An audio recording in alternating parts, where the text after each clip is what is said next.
Pemirsa, Presiden Joko Widodo mengaku mengetahui semua informasi tentang partai politik. Informasi ini diperolehnya dari badan intelijen yang ada di Indonesia. Banyak kritik yang bermunculan atas hal ini karena seharusnya peran intelijen negara adalah mencari, menganalisis, dan menyampaikan informasi terkait ancaman keamanan nasional kepada pemimpin negara, bukan justru mengorek jeroan parpol. Karena parpol bukanlah musuh negara. Inilah yang akan kami sajikan dalam editorial malam hari ini, Lompat Pagar Spionase Negara, bersama saya, Zilvia Iskandar.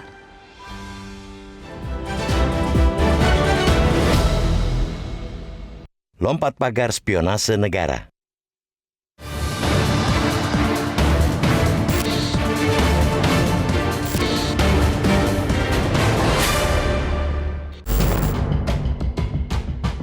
Organisasi intelijen yang seharusnya menjadi alat untuk memata-matai musuh negara telah lompat pagar di era pemerintahan Joko Widodo. Sekurang-kurangnya 3 lembaga intelijen mulai dari Badan Intelijen Negara atau BIN, Badan Intelijen Strategis atau BAIS TNI, dan Badan Intelijen dan Keamanan atau Baintelkam Polri malah berkeliaran bebas melakukan aksi spionase di tubuh partai politik di Indonesia. Ini bukan tuduhan, karena Presiden sendiri yang mengucapkan itu ketika menghadiri Rapat Kerja Nasional atau Rakernas Sekretariat Nasional atau Seknas Joko Widodo di Kota Bogor, Jawa Barat, Sabtu 16 September 2023. Dalamnya partai-partai seperti apa, saya tahu. Ingin mereka menuju kemana, saya tahu. Informasi yang saya terima komplit, kata Joko Widodo. Rupanya selama ini agen rahasia diam-diam ditanam untuk mengorek jeroan partai politik, sehingga kepala negara bisa dengan mudahnya mengetahui sepak terjang, gerak-gerik, serta kemana arah partai politik akan bergerak. Ini jelas sudah kabur dari misi suci para telik sandi. Undang-undang sejatinya mengamanatkan kepada mereka untuk mendeteksi adanya ancaman terhadap eksistensi sebuah negara. Bukan malah mata-matai partai politik yang merupakan bagian penting dari demokrasi.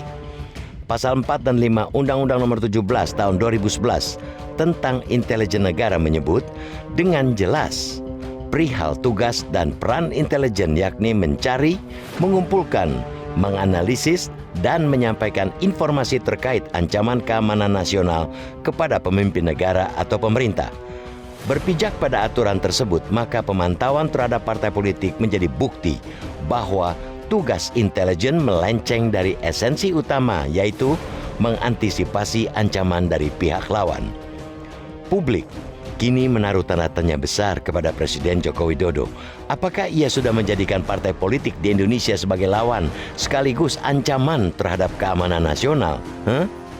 Deretan tanda tanya akan semakin panjang karena tidak ada ideologi terlarang yang dianut oleh 18 partai politik nasional serta 6 partai politik lokal Aceh yang menjadi peserta pemilihan umum atau pemilu 2024. Lalu, apa urgensinya melakukan operasi intelijen terhadap partai politik di Indonesia? Musuh negara? Jelas bukan, karena partai politik merupakan salah satu pilar demokrasi di negeri ini. Menganut paham terlarang seperti komunisme juga tidak.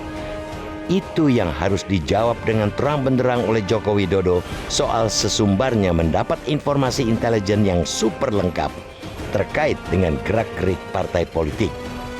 Koalisi masyarakat sipil untuk reformasi sektor keamanan yang prihatin dengan isu tersebut mengirim sinyal telah terjadi pelanggaran undang-undang oleh kepala negara.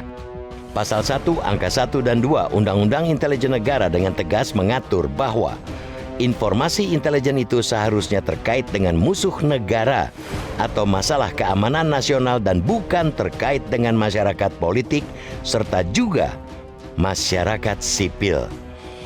Koalisi bahkan menilai tindakan Joko Widodo justru merupakan ancaman bagi kehidupan demokrasi dan HAM di Indonesia. Kuat dugaan bahwa telah terdapat indikasi adanya penyalahgunaan kekuasaan terhadap alat-alat keamanan negara untuk melakukan kontrol dan pengawasan demi tujuan politiknya. Kekhawatiran mereka sangatlah beralasan karena belum lama ini Joko Widodo terang-terangan akan melakukan cawe-cawe politik. Hal itu disampaikan Joko Widodo saat bertemu dengan para pemimpin redaksi sejumlah media serta konten kreator di Istana Negara Senin 29 Mei 2023. Oleh karena itu, publik berhak gerah, pantas khawatir, karena benang merahnya sudah semakin terlihat jelas. Mulai dari cawe-cawe politik sampai soal maraknya aktivitas intelijen di tubuh partai politik. Kita harus katakan dengan lantang agar itu semua harus segera dihentikan. Biarkan partai politik bekerja dan berkarya tanpa harus dimata-matai oleh negara. Pak Joko Widodo, jangan karena sedang berkuasa, bisa seenak-enaknya menggunakan alat negara demi syahwat politik semata. Sudahlah.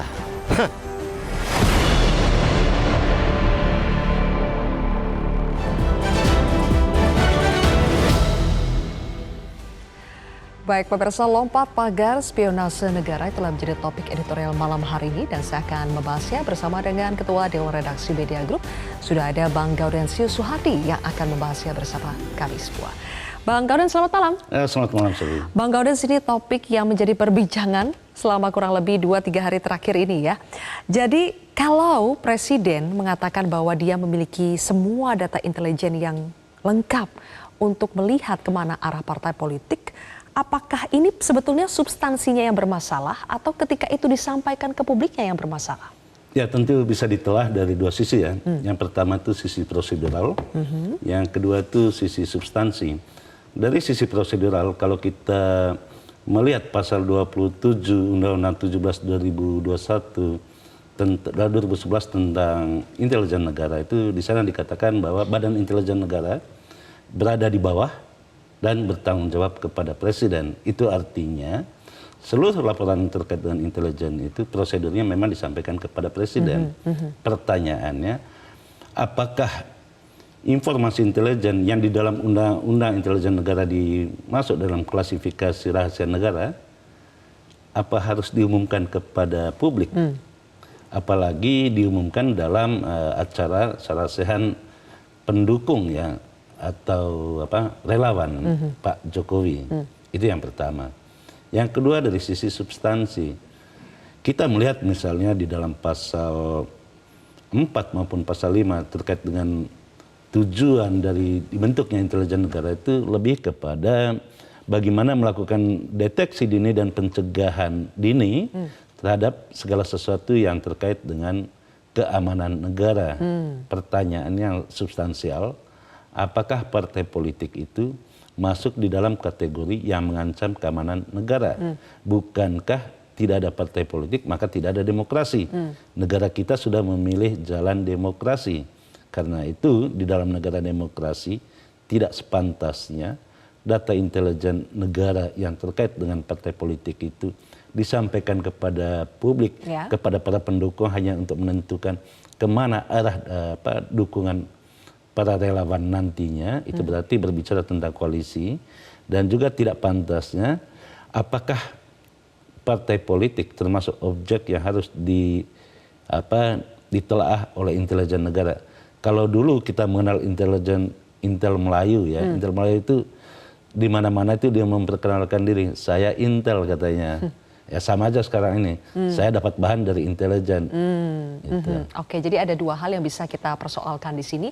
Tapi Bang Gaudens, kalau menurut mantan Kabais ya, Kepala Badan Intelijen Strategis TNI, ada Pak Soleman Ponto, tadi juga kami menanyakan apakah sebetulnya Presiden itu boleh menggunakan data intelijen untuk kepentingan politik pragmatis. Kita simak dulu pernyataan dari Soleman Ponto berikut ini. Presiden bebas menggunakan suka-suka dia data yang dia miliki. Tidak ada satu orang pun bisa melarang Presiden menggunakan data yang beliau ketahui. Jadi intelijen itu diminta tidak diminta melaporkan apa aja kepada Presiden. Lalu Presiden mau menggunakan atau tidak, itu haknya Presiden. Kan tidak ada larangan Presiden melarang. Di mana tertulis bahwa Presiden dilarang menggunakan data intelijen yang didapat? Nggak ada. Yang dilarang itu nanti perbuatannya itu ada di KUHP. Suka-suka Presiden mau menggunakan atau tidak ada larangan, Bang. Kalau yang dilarang itu perbuatannya nanti, apakah perbuatannya sesuai dengan hukum atau tidak? Ya memang benar, karena di dalam undang-undang intelijen negara itu, informasi intelijen itu masuk di dalam kategori rahasia negara. apakah presiden menggunakan atau tidak, itu kita tidak mempersoalkan itu. Yang dipersoalkan itu adalah presiden mengumumkan bahwa di dalam menentukan arah dukungan terkait pilpres itu menggunakan data intelijen negara. Pertanyaan yang paling mendasar itu, apakah itu bukan untuk kepentingan pribadi? Apa urusan negara ini dengan urusan yang di dalam konstitusi mengatakan bahwa yang menentukan calon presiden itu adalah partai politik dan calon gabungan partai politik. Apa urusannya dengan bahan dari intelijen negara? Itu pertanyaan mendasarnya.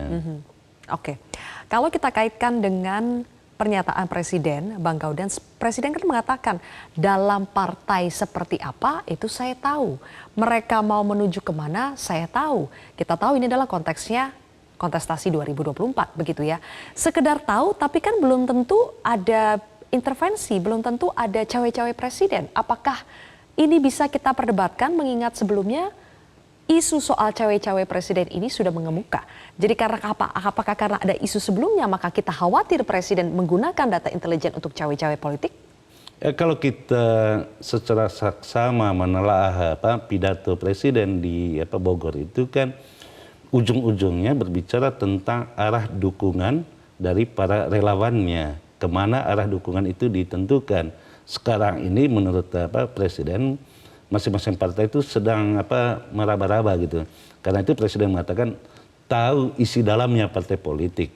Pertanyaan mendasar, apakah arah dukungan yang disampaikan kepada para relawan itu berdasarkan data intelijen untuk apa menggunakan itu gitu. Nah, tidak bijak ketika presiden mengatakan bahwa dia menggunakan data intelijen untuk mengetahui isi dalamnya partai politik, kemudian dia mengarahkan pendukungnya kemana arah dukungan itu ditentukan nantinya. Oke, baik. Nanti kita akan lanjutkan lagi, Bang Gaudens, tapi kita harus jeda sejenak pemirsa. Editorial Malam akan kembali.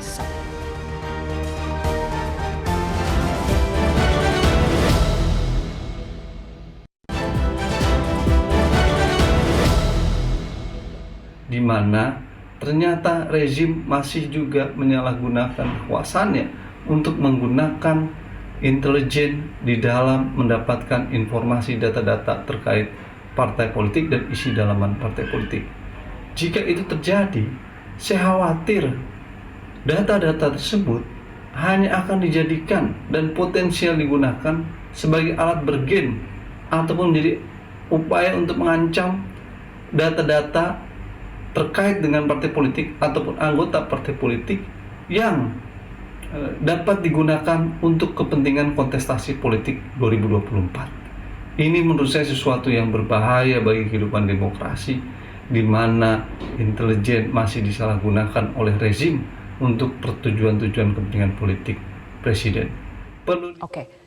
Bang, kalau dilihat dari kita mengacu pada undang-undang ya, sebetulnya undang-undang itu kan mengatakan bahwa informasi intelijen itu yang memang seharusnya terkait dengan keamanan negara. Apabila ada musuh negara atau masalah keamanan negara begitu ya. Pertanyaannya, apakah partai politik ketika dimata-matai negara, apakah itu berarti negara juga menempatkan partai politik ini sebagai musuh yang mengancam keamanan negara? Ya tentu setiap orang atau setiap pihak yang menempatkan partai politik sebagai musuh negara itu adalah orang-orang yang nggak paham tentang undang-undang partai politik. Tidak ada, tadi saya katakan tidak ada demokrasi tanpa ada partai politik. Karena itu syarat mutlak adanya demokrasi itu harus ada partai politik. Itu yang pertama. Yang kedua, kalau pernyataan disampaikan secara terbuka data intelijen tentang partai politik, itu menimbulkan kecurigaan di antara anggota partai politik. Jangan-jangan sekarang ini saling tuding di antara mereka siapa yang menjadi intel di partai politik tersebut. Ini kan tidak kondusif ya. Apalagi tujuan pernyataan itu mengatakan secara terbuka, begitu demonstratif mengatakan bahwa berdasarkan data intelijen yang dipegang itu artinya ada sesuatu tujuan di dalam hal yang terkait dengan koalisi. Arah koalisi atau arah dukungan yang disampaikan kepada relawan itu, kepada siapa dukungan itu diberikan berdasarkan data intelijen. Itu artinya data intelijen itu dipakai atau digunakan untuk kepentingan pribadi, bukan untuk kebijakan negara. Padahal di dalam Undang-Undang Intelijen itu, Undang-Undang Nomor 17 2011 itu tegas sekali dikatakan tujuan data intelijen itu adalah untuk mendeteksi dini yang terkait dengan keamanan negara. Oke. Pertanyaan tadi, apakah negara menempatkan partai politik sebagai ancaman? Menurut saya ini salah kaprah sih. Oke, tapi kan ada juga yang mengatakan memang tidak ada juga yang bisa menjamin aktivitas partai politik itu bebas dari aktivitas yang bisa mengganggu keamanan negara. Jadi wajar kalau misalnya intelijen tetap melihat partai politik sebagai objek intel. Itu salah kaprah sih. Sebab apa?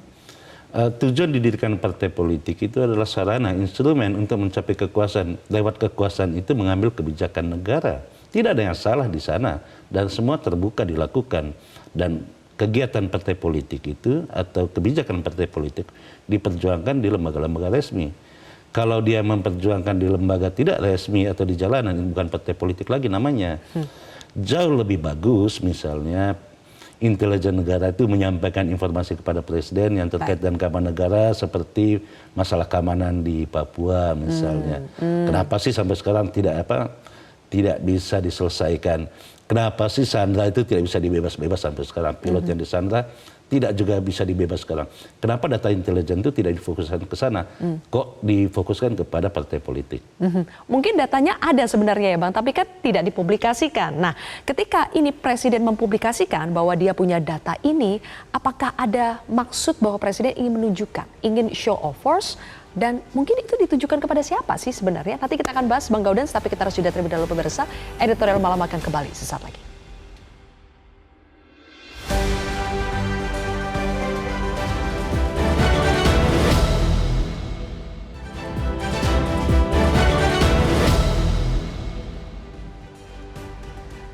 Baik pemirsa, kami membuat survei lewat aplikasi X. Pertanyaannya adalah apakah parpol masuk dalam kategori ancaman keamanan nasional sehingga harus dipantau. Dan mayoritas menjawab tidak termasuk dalam kategori ancaman keamanan nasional. Ada 63%, kemudian yang menjawab ya masuk dalam kategori ancaman keamanan nasional 37%. Nah, kalau kita baca dari angka ini Bang, apakah itu berarti masyarakat kita juga resah juga ketika parpol yang selama ini menjadi saluran atau wadah bagi masyarakat untuk menampung aspirasi masyarakat itu ternyata di dalam tanda kutip dimata-matai oleh negara? Ya kalau partai politik saja dimata-matai oleh negara, bukan tidak mungkin individu per individu juga dimata-matai oleh negara. Karena itu Koalisi Masyarakat Sipil untuk Keamanan itu mengeluarkan rilis 2 hari lalu itu yang mengatakan bahwa ini sudah menjadi pelanggaran yang sangat serius yang mesti disikapi. Nah, cara kita menyikapi, kita mengatakan bahwa tidak bijak menyampaikan di hadapan publik bahwa presiden memiliki informasi yang terkait dengan partai politik dan berdasarkan informasi itu untuk menentukan arah dukungan terkait dengan calon presiden yang akan datang. Itu artinya data intelijen yang dibiayai oleh keuangan negara, uang itu diambil dari keringat rakyat, dipakai untuk mematai rakyatnya sendiri. Oke, tapi kenapa itu harus disampaikan kepada publik sih, Bang? Menurut Abang tujuannya apa? Ada yang mengatakan ini presiden seperti sedang show of force. Show of force untuk apa? Kepada siapa? Ya saya yakin sih mungkin presiden tidak tahu bahwa pidatonya itu bisa terbuka gitu, disampaikan terbuka dan diliput oleh media massa. Mungkin tadinya diam-diam aja gitu. Tetapi sebagai presiden mestinya kita katakan tidak perlu mengatakan itu secara terbuka. Kalaupun benar menggunakan data intelijen yang terkait dengan partai politik, gunakanlah secara bijak. Sebab kalau dinyatakan secara terbuka, itu menjadi kontraproduktif. Gitu. Oke, dan kedepannya kalau aksi spionase di tubuh parpol ini terus dilakukan, apa bahayanya Bang? Ya apa bedanya dengan Orde Baru? Ketika negara mencurigai setiap aktivitas masyarakat sehingga para aktivis itu diikuti oleh intel gitu. Nah, apakah di era reformasi, era yang katanya menjunjung tinggi demokrasi, masih melakukan hal seperti itu? Mestinya tabiat buruk yang lama itu ditinggalkan. Jadikanlah negara ini negara demokratis yang menghormati secara sungguh-sungguh setiap kegiatan warga negaranya. Baik, terima kasih Bang Gaudensio Suhardi sudah berbagi bersama kami di editorial malam hari ini. Pemirsa, saya Zilvia Iskara mewakili rekan-rekan petugas mengucapkan terima kasih atas kebersamaan Anda. Sampai jumpa.